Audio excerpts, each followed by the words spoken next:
nga bulijjo nzize ne breaking news amawulire gano nga gakagwawo ku mukutu ogwa Red Zone TV. Sebambulidde Patrick Nzembere mabigawo muzindaalo okubeera nga nkutuusaako ebyo byonna ebiba bigenze mu maaso mu ggwanga erya Uganda naddala ku sayidi ey'enkyukakyuka, sayidi y'ekibiina ekya National Unity Platform ku mukutu gagadde ogwa Red Zone TV. Kakati mu mawulire agakagwawo ge nkuleetedde essaawa eno yennyini amanyiddwa nga Akireo Kivombi, ono nga yakulira ebyokwerinda ku kibiina ekya National Unity Platform. Mubimanyi ebyatuuseewo bamukutte, bamuwambye era ne bamuleeta ne baaza amakaage ne babaako bye baasuddeyo zicepe n'ebirala bifaanana bwe bityo. Kati mu mawulire ge nkuleetedde bamukukusizza ne bamuyingiza kkooti ey'amagye kye tuyita General Court Martial, egambibwa okuba nti yeemakindye gye bamututte. Gwampuliriza ku mukutu guno bino byonna mbikuleetedde. Kugambi gano gaakagwawo, oyinza okuba ogategeddeko, oyinza okuba toyina wantu walala wonna we waagalabye. Akireo Kivombi bamaze okuba nga bamukukusa nga bamuleeta mu kkooti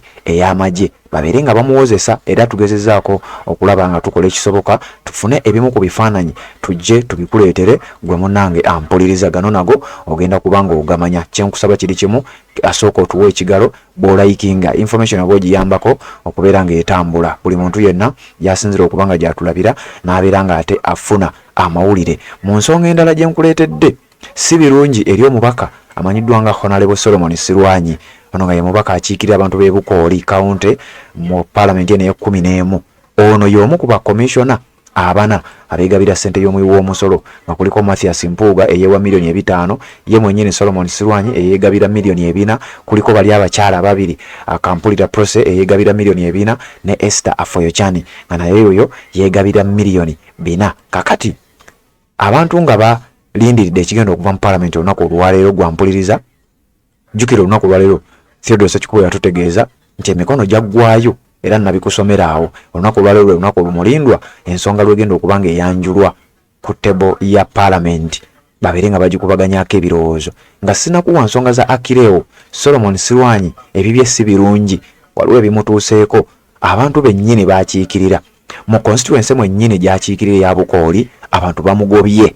Enda kukusomera wano obuwaayiro nkusomere n'engeri gye bakikozeemu. Abantu 3,10,400 basazeewo beegobere MP waabwe, bagobe omubaka waabwe nga bagamba byatukolera ffe si bye twagala, bye twamutuma si byakola, tetumutumangako kulya nguzi, era ngenda bikuleetera mu mboozi eno yennyini gwe ampuliriza ku mukutu guno tubeere nga ate tutambula ffenna. Nyongera okutegeeza nti tuwe ekigalo olayikinge, kubanga gy'okoma okulayikinga information oba ogiyambyeko okubeera nga etambula. Kanzije mbeere nga nkuwa emboozi ya Akireo Kivombi gwe bakukusizza ne bamuleeta mu kkooti y'amagye oba General Court Martial okumuteekako bye bamuteekako, ogenda kuba nga obimanya. Ekibiina kya National Unity Platform kyogedde, Secretary General wakyo David Lewis Rubongoya ayogedde, n'abakulembeze abalala b'enjawulo mu kibiina kino boogedde ku nsonga eno. Kanzije nayo kansooke mmala okuba nga ate nnywa ku lwendo lw'otuzzi.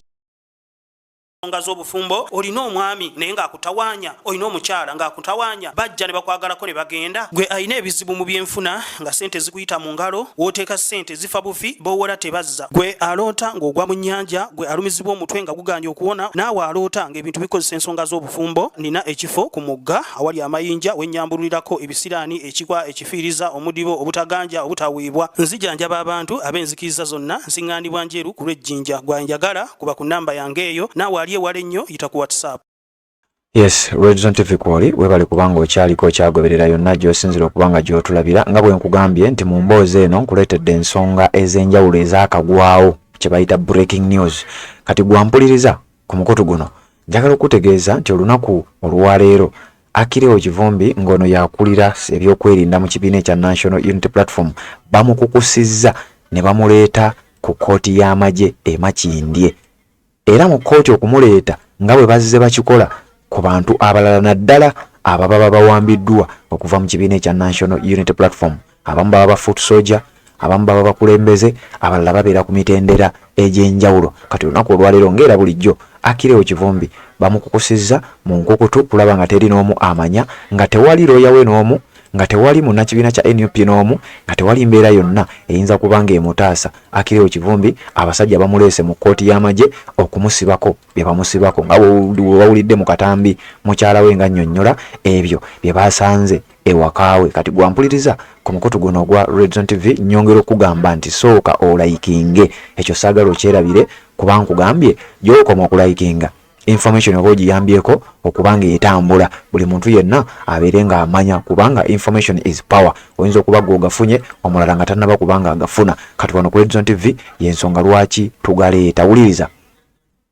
ekibiina ekya National Unity Platform mangu nnyo kigenze ku mikutu gyakyo ne kitegeeza bannayuganda ku mukutu ogwa Twitter ne kigamba nti in a fashion similar to that of our other comrades that have previously faced abductions, nti mu ngeri y'emu era mu nkola y'emu mu sisitimu y'emu ng'era gye bazze bakolamu abamu ku bantu baffe, abamu ku bannakibiina kyaffe, abamu ku bafoot soldiers n'abakulembeze baffe mu kibiina ekya National Unity Platform ey'okubawambanga ne babakwata awatali yadde balooya, awatali yadde ensonga yonna kye babavunaana ne bajja nga babakukusa ne babaleeta mu kkooti y'amagye. Ne Akileo Kivumbi we twogerera olunaku olwaleero, ono nga ye head of security mu kibiina ekya National Unity Platform, we twogerera nti bamusimagolinze, bamukukusizza mu njogera ennyangu ne bamubuzaawo nkiyite ki mu mbeera ey'okukwekereza nga tewali muntu n'omu ali supposed kubeera nga amanya Akileo Kivumbi, ne bamuyingiza kkooti mu kaduukulu aka kkooti y'amagye era ne batandika okubanga bamuwozesa. Talina yadde looya, tewali yadde mukulembeze yenna mu kibiina kya NUP aliwo, tewali nsonga yonna. Wabula era nga bw'omanyi abamu bakoze olukujjukujju ne bategeeza abakulu mu kibiina ekya National Unity Platform nti amumanyi mukyali eyo, naye munnammwe amanyiddwa nga Akileo Kivumbi bamaze okubeera nga bamukukusa era aleeteddwa mu kkooti olunaku olwaleero essaawa eno yennyini wenkoledde akatambi kano. So kati gwali gyali tambuza message eno ebeere ng'etuuka ate ku nsonga zonna. Kakati mu mawulire gano nga nkutegeeza ensonga zino nga byakagwawo, Akileo Kivumbi oluvannyuma lw'okuba nti yali amaze okuba nga awambibwa, abasajja baakola ekisoboka okulaba nga bajja bakole search era emmotoka za military, ez'amagye n'emmotoka eza bulijjo z'otalowooza nti ziyinza okukola ebintu bino zaakozesebwa ne bakwata Akileo paka wuwe waka, era bwe baamutuusa ewaka ne bakola kye bayita search nga banoonya obujulizi, era mu bujulizi bwe baafuna ne bagamba nti tusanzeeyo zicepe ez'amagye, tusanzeeyo ebyambalo ebyefaananyiza ebyamagye n'ebintu ebirala nga bwe wabiwulira mu mawulire ge twakuwa. Wabula mukyala we yavaayo n'awakanya bino nti era bino babitaddeyo obuteesi era babisuddeyo ne neighbor omu yali abirabye. Kyova olaba nga oyo neighbor yabiraba baamuteeka ku ntujjo nga bwe twabikuwa mu katambi ke wawulira gwazza tugoberera oba nga obadde otugoberera byenjogerako kakasa nga si bipya obimanyi bulungi nnyo. Kakati amanyiddwa nga Akileo Kivumbi amaze okuba nga aleetebwa mu kkooti maasho, kkooti y'amagye kubeera nga avunaanibwa newankubadde tewaliiwo munnamateeka aliwo, tewaliwo muntu yenna aliwo, naye ng'essaawa zino zennyini wenkoledde akatambi simanyi budde kiwo okalabidde, naye amawulire gaakagwawo ku ssaawa zino zennyini. Eyo y'ensonga gye mbadde nkuwa eya breaking news. Kati naawo nga tuvuddewo, omubaka amanyiddwa nga Honorable Solomon Sirwanyi, ebibye si birungi ate nga si ye yekka. Bwe bibanga ebibye si birungi, ebya Mathias Mpuuga si birungi, n'ebyababaka bannaabwe bali bwe beegabira ssente y'omuwi w'omusolo, njagala okutegeeza gwampuliriza nti bano babadde balindiridde olunaku olwaleero nga petition eya Ssekikubo lweteekebwa ku parliament, ku ttebo ya parliament ebeere ng'ekubaganyizibwako ebirowoozo. Era mu mawulire agajja gagamba nti Mathias Mpuuga and the other commissioners are back in hot soup, bakomyewo bali ku kazito ate omulundi omulala. Ngenda kukusomera ekiwandiiko awo. Jjukira emabega kaawo wiiki eyewedde nakuwa amawulire nga Theodore Ssekikubo ategeeza eggwanga nti bannange emikono nagikuŋŋaanyiza gyaweze era nagimazeeyo. Kakati we twogerera tulinze lunaku lwa Monday lwe lwaleero tubeere ng'ensonga eno tugiteeka ku fulo ya parliament, sipiika akkirize tugikubaganyeeko ebirowoozo. Era oluvannyuma lw'ogikubaganyako ebirowoozo tutandike process ey'okubeera nga bano ababbi abeegabira ssente y'omuwi w'omusolo n'ebirala ebifaananako bwe bityo tubeere nga tubajja mu ofiisi zaabwe ez'obwa komishona. Kakati olunaku olwaleero nga bakyalindiridde kino, ate ye amanyiddwa nga Solomon Sirwanyi ayina ekimutuuseeko mu constituency ye mwennyini gy'akiikirira. Jjukira mu ssemateeka abantu abakusindika mu parliament, bino nabibasomera emabegako mu abazze batugoberera. Abantu abakusindika mu parliament, constitution ey'eggwanga erya Uganda ebakkiriza okubeera nga ate basobola okujjayo singa tokwatagana n'ebyo bye baagala. Akawaayiro ak'ekinana mu 3 oba article 83 ngenda bikusomeramu wano obirabe. Kakati nno bino nga sinabikusomera. Omubaka oyo Solomon Sirwanyi abantu abakunukkiriza 3.3 beekuŋŋaanyiza ne bakola petition ne bagamba ffe okusinziira ku buli bw'enguzi bwe walabikiramu ne ku bintu by'okola ku ground tetukyayagala obeere mubaka waffe. Kati nno bimutabuseeko. Ono amanyiddwa nga Solomon Sirwanyi ate ebijjidde mu budde bwe bumu nga ne mu parliament ensonga zitandise. Okusinziira ku kiwandiiko era ekifulumidde ku mukutu ogwa Nile Post nga bagamba Bugiri voters collect 35,000 signatures to censure MP Sirwanyi.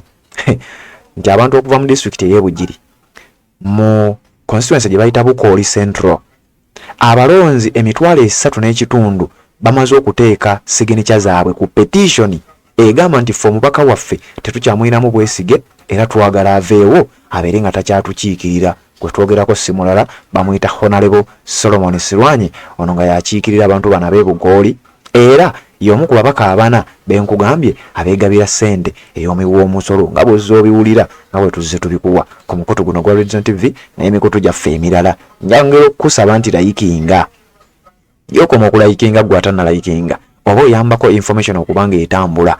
Teeka obubaka bwo mu comment section nga ngenda okusomera ekiwandiiko kino kubanga ku nkomerero tusoma obubaka bwammwe. Kati abataddeyo obubaka ku mawulire gaffe ge tusembyeyo okubanga tukuwa wemba mmaliriza ensonga eno ogenda kuwuliriza obubaka obwo obeere ng'otegeera ensonga nga bwe zigenda okuba nga ate zitambula ku mukutu guno ogwa Region TV. Olwaleero nno olunaku luli bize gye tuli era nyongera obbategeeza mwenna abatugoberera nti mubeereeko amawulire mangi agagenda okubashookinga agagenda obbeewuunyisa byonna ngenda bikuwa. Kati kanzija nkuwa ekiwandiiko ekinnyonnyola abantu b'e Bukooli ab'ekyanze ne bagamba omubaka ffe tumugobye, bammwe ab'e Masaka mukyali mu kuliisa bijanjaalo mpiso ffe tumugobye. Kansooke nkujjukize Haji Kasujja omusomi w'edduwa akutegeeza nti bw'oba olina ebizibu ebya buli kika mutuukirire ali Njeru oluguudo olugenda e Jjinja. Bw'oba tosobola kutuukayo osobola okuyitira ku WhatsApp ennamba yeeyo 07538594 embeera ejja kuba etambulira ddala bubaya saana nnyo. Wuliriza okusinziira ku kiwandiiko ekifulumidde ku mukutu ogwa Nile Post kino kye nkugambye bagambye bwe bati: The move has been spearheaded by a section of politicians in the area who accuse Solomon Sirwanyi, who also doubles as a commissioner of parliament, of disrespecting them, arresting some of their colleagues and engaging in corruption. Omusajja oyo gw'olaba amanyiddwa nga Solomon Sirwanyi nti ate ne ku kitundu gy'akiikirira sebo agenda n'arrestinga abantu n'abakwata n'abasema bigawo emitayimbwa naddala ab'opposition era yakwatako ne ku muntu omu owa FDC omuwagizi. Kati abantu beebuuza gwe agamaanyi g'oyina otuuke n'okuba ng'osobola n'okukwata abantu baffe ate ng'eri mu parliament tuwulira nti olya n'enguzi. Tetusobola kubeera nga tukkiriza, tetusobola kubeera nga tukuleka obeere ng'oyinaayina, tusobola kubeera nga tukuleka buli kintu kitambule nga bw'okyagala. Ffe twewaddeyo okubeera nga tukusenshalinga. Era bannabyabufuzi naddala bali mu ludda oluvuganya be beekuŋŋaanyizza nga balonzi mu bitundu bya Bukooli Central constituency eyo ekiikirirwa Solomon Sirwanyi. Abantu abo bagamba oba ab'e Masaka bo beesisigiriza ffe nedda owaffe leka tumukwate abeere nga nnyonnyola lwaki ali enguzi ate era lwaki ne ku ground yaffe emirimu gye twamutuma tukolera tagitukolera. Wuliriza. This cited the arrest of Rogers Nyiya, a supporter of FDC's Wafula Ogutu, who was reportedly arrested on Sirwanyi's orders during the headed 2021 general election in Bukooli Central. Mu kalulu ka 2021 akali e Bukooli Central ono Solomon Sirwanyi ke yawangula oba yakabba oba yakawangula yali avuganya n'amanyiddwa nga Wafula Ogutu. Wafula Ogutu yayina omu ku bawagizi be. Wafula Ogutu yali we kwadi FDC nga bamuyita Rogers Njiya.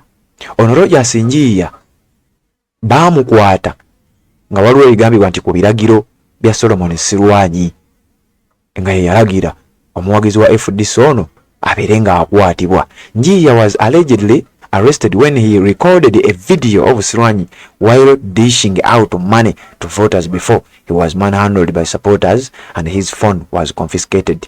Uliriza nti Solomon Sirwanyi yali ku campaign emu, omuvubuka ono gwe nkugambye n'akwata essimu ye n'atandika okulikodinga nga Solomon Sirwanyi agaba ssente azigabira abalonzi. Jukira ekyo ekikolwa tekikkirizibwa kuba kugulirira era kikola kiba kikolwa ekimenya amateeka. Solomon Sirwanyi yali asobola n'okuggyibwa mu kalulu.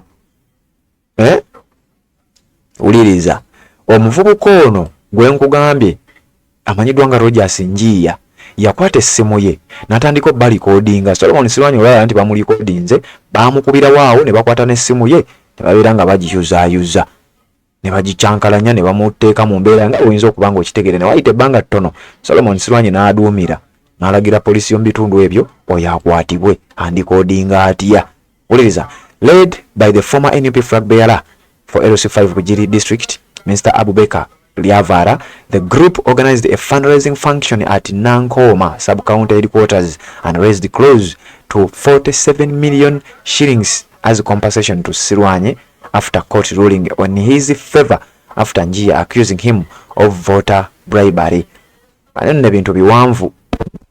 Eyali flag bearer oba flag bearer owa LC5 Bugiri district amanyiddwa nga Mr. Abubakar Lyavara yakulembeddemu gurupu y'abavubuka, gurupu y'abatuuze mu kitundu ekimanyiddwa nga Nankoma sub-county headquarters ne bakuŋŋaanya ssente ezikunukkiriza mu bukadde 47 nga zino ssente zigenda kuliyirira Solomon Sirwanyi oluvannyuma lw'okuba nti oluvannyuma lw'okukwata Njiya ng'amuvunaana olw'obuli bw'enguzi kooti yasala omusango ti Solomon Sirwanyi bamuliyirire kyokka nga ye yakola ebikolobero bamuliyirire ssente. Kati bano baadde bali mu kusonda ssente era nti bakuŋŋaanyiza ssente ezikunukkiriza mu bukadde 47 era mu luvannyuma lw'obukuŋŋaanya bwe batandikidde ekirowoozo ky'okubeera nga bakola ki, batandika okunoonya emikono ekigenda okujja Solomon Sirwanyi mu parliament.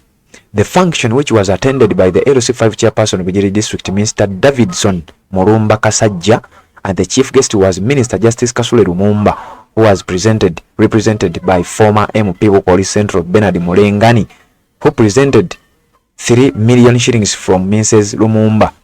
Nti omukolo guno gwabaddeko ne chairperson wa LC5 wa Bugiri district amanyiddwa nga Mr. Davidson Mulumba Kasajja ng'omugenyi era nga n'omugenyi omukulu yadde Justin Kasule Lumumba ataasobodde kujja n'asindika eyaliko MP amanyiddwa nga Bukoli amanyiddwa nga Bernard Mulengani ono nga yaleese million 3 okuva ewa Kasule Lumumba naye bagatteko.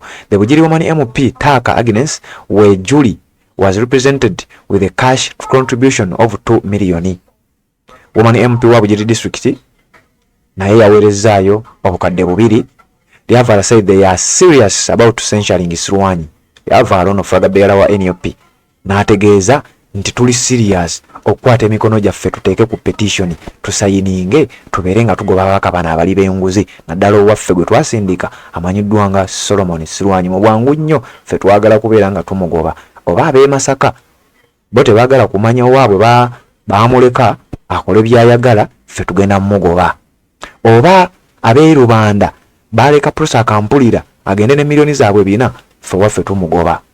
Oba ab'e Zombo baleka Esther Afoyochan agende ne milioni zaabwe 4 ffe Solomon Sirwanyi tajja kugenda nazo, ajja zisasula era tugenda kuteekawo embeera okulaba nga ssente ezo bw'aba tazizizaayo ffe tetukiikirirwa mubaka mubbi agenda kutambula ave mu constituency yaffe. Wano n'agamba we have so far collected over 35,000 signatures and we aim to get 58,818 signatures to censure Solomon Sirwanyi. Uliro obwa serious obuli ku bantu beebukooli gwe ali ku Redzone TV soko likinge kubanga gy'okoma okulikinga information n'omulala abagenda gifuna. Ono agambye bw'ati we twogerera oba wenjogerera bamuyita Mr. Lyavara twakakuŋŋaanya emikono oba signatures emitwalo 3,1500 naye nga twagala kuweza emitwalo 5,800 mu 818 gy'emikono gye twagala signatures okulaba nga tujjayo Solomon Sirwanyi mu parliament. Naye nkugambye maaso awo ngenda kukusomera akawaayiro akalaga enti abantu ba bulijjo basobolera ddala okujjayo omubaka waabwe eno gye bayita Red Zone TV bwetutyo bwe tukuwa. We request our leaders like Right Honorable Kadaga, Minister Lumumba, Minister Pacis Namuganza and others to join us in the struggle. Ono yategeezezza tinammwe abantu abakulu abakulembeze baffe abamuli ba NRM mmwe mumanyi. Rebecca Kadaga tukwetaaga nawe twegatteko. Justin Kasule Lumumba tukwetaaga twegatteko. Pacis Namuganza atajjukira ono bamusenshalingako naye abimanyire mabega kawo yavaayo na nnyonnyola. Wuliriza bagenda maaso nga bagamba the leaders in Bugiri district led by LC5 chairperson Mulumba condemned the behavior of Sirwanyi of arresting voters. Abamu ku bakulembeze mu district eno bano nno tewaliwo babenaale mu basibe naale mu kyovola abasonze ne ssente nti era baavumiridde Solomon Sirwanyi okukwatanga abalonzi abatamuwagira. Bino nno bigambo biva sayidi eyo. Kakati ngenda kukusomerera ekiwandiiko ekirala wabula nga sinaba kubanga nkusomera ekiwandiiko ekyo. Njagala nkujjukize ku bya constitution by'oyinza okuba nga obimanyi, by'oyinza okuba nga tobimanyi obitegeere ate bitya omuntu wa bulijjo byayinza okuyitamu oba tteeka ki mwayinza okuyita n'asenshalinga oba ne kye bayita recall okujjayo omubaka mu parliament gwe weerondera mwennyini n'ogamba namulonda mwesize naye bwoweza emikono gyo parliament gyebeesabye osobola okugamba omubaka ono tetukyamwesiga oluvannyuma lw'okuba tetukyamwesiga tusobolera ddala okubeera nga ate tumugoba either ne tulonda omubaka omulala oba parliament neebabuulira kiki ekiyinza okuba nga kiddako amangu ddala ng'ono yakamala okubeera nga ajjibwa mu parliament. Kugambye eno gye bayita Red Zone TV atana subscribinga kikole nawe ya subscribinga nyongera okujjukiza gy'okoma okulayikinga oyambako omuntu okubeera nga ate information etambula buli omu n'abeera nga amanya gwa mawulire oyinza okuba ogategedde naye wali atannagategeera. Kati wuliriza tugenze mu constitution atannabitegeera bino jja bitegeerera ku mukutu guno baguyita Red Zone TV.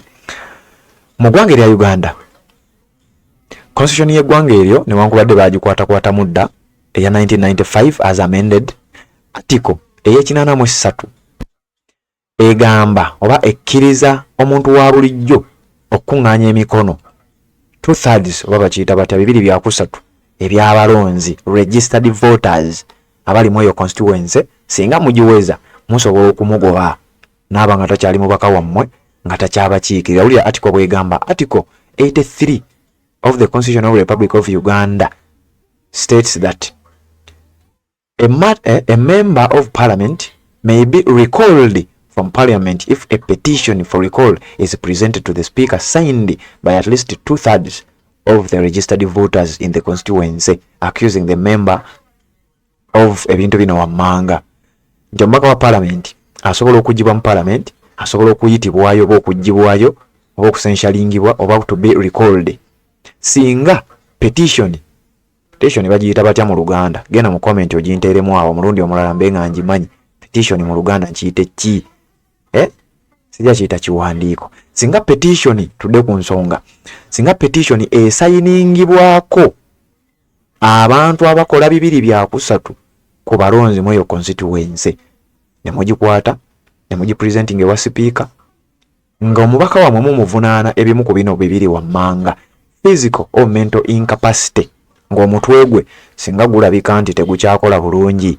Tugeze amawulire gazze nti Mathias Mpuuga omutwe gutabuse takyakola bulungi takyasobola tukiikirira musobola okumugjayo. Misconduct or misbehavior nti yeeyisizza bubi awemudde akoze ebintu ebyambyo n'ebiswaza abantu abaamulonda musobola okumugjayo.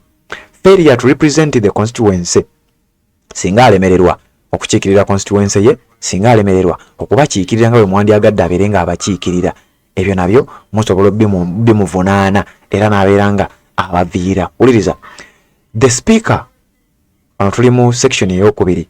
The speaker shall within 14 days of receipt of the petition cause it to be investigated by a committee of parliament which shall report its findings to parliament within 60 days from the date of its appointment. Singa mumala ne mutwalayo petition yammwe, speaker n'agirecevinga mu mateeka, speaker ali supposed okutuma akakiiko kanoonyereze ku nsonga eno. bwe kamala okuginoonyerezaako nga kaweereddwa ennaku 6 gy'emyezi 2 okuva ku lunaku olwo bakalagidde, singa banoonyereza ne baleeta okunoonyereza nga ddala abantu bye boogera bituufu, kati awo mu kunoonyereza we simanyi biki bibaayo, bakayinza otuuka eyo n'abagulirira nti bannaye ekituufu abantu banzijjayo naye akakiiko awo sinnategeerawo, naye nga nze nkulaza ekituufu ekiba kigenda okukolebwa. Singa okunoonyereza kukolebwa mu nnaku 6 baba balina okupulizentinga nabo ripooti gye bajja mu kunoonyereza ne bagireeta ne bagiraga sipiika, era mangu ddala ndowooza awo electoral commission ebiyingiramu ne bategeka by election, oba oliawo omubaka n'aba nga ajjiddwayo mu butongole ne balonda omubaka omulala. Kakati Mathias Mpuuga ab'e Masaka bo balabika bamuvaako akola ebyayagala. Mukutu gwa Red Zone TV tugenda mu maaso n'okuba nga ate tukutuusaako ensonga, wuliriza ebirala tukyagenda mu maaso. Ate nalayikinga kikole tuwe ekigalo ujja okoma okulayikinga information gy'ekoma okuba nga etambula. Nga bwe nakugambye ti olunaku olwaleero ensonga ya Ssekikubo lwetuula ku Paalamenti ya Uganda. Bano nga bagamba embattled commissioner to receive censure notice. Kati nno giwunye olunaku olwaleero bano lwe bagenda okufuna ebbaluwa oba ekiwandiiko ekibakakasa nti bannange tutandise enteekateeka ez'okubajja mu ofiisi zammwe. Bino n'abamu baagamba nti tebiriiyo era tebijja kukola. Mathias Mpuuga yayogera bingi naye kati olunaku olwaleero oba ayagala oba tayagala lwe bagenda okufuna ebbaluwa zaabwe mu butongole ezibamanyisa ti abakulu essaawa yonna tutandika ensonga y'okubajja mu ofiisi zammwe. Wuliriza mu kiwandiiko kino, in a significant development, the movers and seconders of the motion seeking to censure the 4 commissioners of parliament are poised to take the next step in their request for accountability. Okusinziira ku sources ez'enjawulo abavuga ekintu kino n'abakiwagira olunaku olwaleero, next step oba step eddako lwegenda okuba nga eteekingibwa. This Monday at 2 p.m. a group of MPs led by Ssekikubo, Saro Pendi and Odria Orio will issue a notice to the clerk to Parliament, Adolf Mwesige, formally initiating the censure process. Olunaku olwaleero olw'Emmande ennaku z'omwezi 5 mwezi gwa 8 2024 essaawa zigenda kubeera 8 ez'emisana. Ssekikubo agenda kukwata censure motion n'emikono gye ategeeze kiraaka wa Parliament amanyiddwa nga Adolf Mwesige nti ssebo nze Ssekikubo, Saro Pendi, Adria Orio, Gonzaga Sewungu n'abalala tutuusa ensonga yaffe era mu butongole officially etandike process etandike ey'okubanga tujjamu kubanga jjukira basooka kutegeeza kiraaka to Parliament, then ensonga nejja mu Parliament ku fulo ne bagiteesaako kwano ku Red Zone TV naffe ne tugakusakira wadde abamu baba tebaagala tugasaasaanye naye munnange ffe guno gwe gwaffe tuba tulina okugasaasaanya yonna gy'osinzira okubanga gy'otulabira n'obeera ng'ogafuna. Mukutu gwa Red Zone TV nkugambye ate na subscribe nga kikole naawe eyamaze njagala olayikinge kubanga gy'okoma okulayikinga information gy'ekoma okudduka. Ate n'ensonga endala buli wooteekako obubaka bwo ku nkomerero y'amawulire tuba tusoma obubaka bwa buli muntu abeera yataddeyo. Kakati njagala okutegeeza gwampuliriza ku mukutu guno embeera yamaze dda okuba nga esajjuka ku babaka bano kubanga abamu batandise okubuna obufofofo oluvannyuma lwa Theodore Ssekikubo ne banne okubanga ensonga batandise okuba nga bagifuula siriyaasi. Tugenda mu maaso n'ekiwandiiko. Wuliriza. The censure motion has gained momentum with many MPs expressing their support for the move. Jukire mabegakaawo ababaka abamu baali batidde okusayininga kyokka mu nnaku zino ababaka abamu n'abaali tebasayininga badduse emisinde basayininge egaininze momentum. Olowooza lwaki? Wandibanga waliwo ekigenda mu maaso era teweewuunya nga bangi bagobeddwa kubanga ensonga eno edduse emisinde. Wuliriza. Njagala kubanga nkutegeeza okusinziira mu kiwandiiko kino, the commissioners who have been under fire for illegal for their alleged wrongdoing face an uncertain future as the MPs push for their accountability. By issuing the notice, the MPs are setting in motion a process that could ultimately lead to the commissioner's removal from office. Nti ensonga eno kasite etuuka wali, ensonga eno singa etambula nga bwe bitambudde era process eno gye baliko egendereramu era ababaka bano bali kukawuka bali mu kattu bali ku bunkenke olw'ensonga nti ensonga eno ekigendererwa kyayo kiri kimu kyokka, remove from office. Ba commissioners bonna baba bagibwa mu office. Onaawulira ate jjukire mabegakaawo waliwo abaasibwa olw'obuli bw'enguzi, mukama waabwe teyalinda oba bagubasalidde oba tebannagubasalira, baamugoba bugobi ne bamukyusa ne bazzaawo omulala mu kifo ekimu ekyo kye yalimu. Mukutu gwa Red Zone TV bino byonna ogenda kubanga obimanya. Kakati sawa ya kusoma bubaka bwammwe. Buli yataddeko message yo kekadde tubeere nga ate tutegeeza abantu nti omukulu tubeera naye ku mukutu guno era message yo yatuuse bulungi nnyo. Oba watumidde muntu oba wadde otuwabula oba wadde olina nsonga gy'oyagala tuteeseeko kekadde kanzije ate tuyite bubaka bwammwe. Mukutu gwa Red Zone TV ffe munnayo eyo yenkola yaffe kubanga tukimanyi guno omukutu gwammwe mmwe be tutambula nabo. Kanzije mbeere nga mbongerayo n'obubaka bwammwe. Z'obufumbo olina omwami naye ng'akutawaanya, olina omukyala ng'akutawaanya, bajja ne bakwagalako ne bagenda. Gwe alina ebizibu mu byenfuna nga sente zikuyita mu ngalo, w'oteeka sente zifa bufi b'owola tebazza. Gwe aloota ng'ogwa mu nnyanja, gwe alumizibwa omutwe nga guganja okuwona, naawe aloota ng'ebintu bikozesa ensonga z'obufumbo. Nina ekifo ku mugga awali amayinja wennyambulirako ebisiraani, ekikwa, ekifiiriza, omudibo, obutaganja, obutaweebwa. Nzijanjaba abantu ab'enzikiriza zonna, nsiŋŋaanibwa njeru ku lw'ejjinja. Gwanjagala kuba ku nnamba yange eyo, naawe ali wale nnyo yita ku WhatsApp. Kale kakati wano tuli mu kubanga tufundikira naye obubaka bwamwe mwataddeko bwenfundikira nabo. Mbabazi Edith webale kubanga ozze message etuuse, webale kugoberera. Namuddu Mariam webale kubanga ogoberera omukutu ogwa Red Zone TV atuwuzza mwasuze mutya. Munnange twasuze bulungi nnyo. Njagala kumanya ku byabasuubuzi bituuseewa. Namuddu Mariam ekibuuzo kyo nkirikodinze tugenda kukomawo nakyo. Victor n'agamba naye kwali n'atugamba free akireewo kivombi. Collins Komakech oyo Ekon Mufere bwatyo bwagambye webale kubanga ogoberera kyokola kya mutawana message etuuse. Nabukenya Maureen n'agamba may God protect my president his excellency Robert Kyagulanyi Ssentamu and the foot soldiers. Message etuuse webale kubanga oteekako. John Baptist Desimanse n'agamba ebyattayibwa diversion government free our comrades bwatyo bwagambye. Wako King webale kubanga nayo kwalaga free our people. Christine Jawagona nawe webale kubanga kwoli message etuuse agambye but Bobby you did it and he worked take it away. Agambye ekya degree eya Robert Kyagulanyi Ssentamu gyayogeddeko webale kubanga kwoli message etuuse. Yudaya nseka nabo nawe webale kubanga kwoli agambye naye Bobby nti bate bodyguard wa his excellency eyawambibwa. Yudaya nseka nabo bwagambye. Kennedy Muganza n'agamba God continue protecting our president webale kubanga kwoli. Shamushagre webale kubanga nawe ogoberera protect my president bwatyo naye bwagambye. Arthur Sekajja webale kubanga nayo kwoli agambye president ajebaleko. Oyo general si kubanga nti tetwagala bigambo bye wabula ayogera ku nsonga ya General Kayindo tafiire message webale kubanga etuuse wadde etuuse rate free akire webale kubanga ozze ani ono Koni Nalwoga n'agamba anyway webale kubanga kwoli Koni Nalwoga abadde atuwabulamu tugenda kujja tubeere nga tetuterezaamu ekyo kyagambye. Nange am following you naye bannange erinnya sirifunye webale kubanga ogoberera naye erinnya tetulifunye twandyagadde odisoma. Richard Mafabi webale kubanga kwolyaga free akire mu 7 and Mohozi.